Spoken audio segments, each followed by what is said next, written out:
O diabo está dizendo que a tua história vai terminar assim. O diabo está dizendo que nada vai mudar na tua vida. O diabo está tentando sepultar teus sonhos. O diabo está tentando sepultar teus projetos. Ele já disse para você: enterra, desiste, não tem jeito, nada mais vai mudar. O diabo está tentando destruir a tua vida. O diabo está tentando atacar teu psicológico, para você morrer de ansiedade, para você adquirir um monte de fobia. O diabo está tentando destruir a tua mente, te levar para caminhos de destruição, para que você pense que esse ano acabou, que não tem mais nada, que está tudo terminado. Levante a mão que eu quero liberar uma palavra.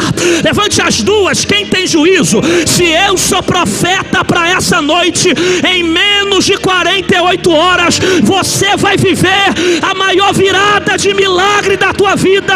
Mas só recebe essa palavra quem faz aquele barulho que o diabo não gosta.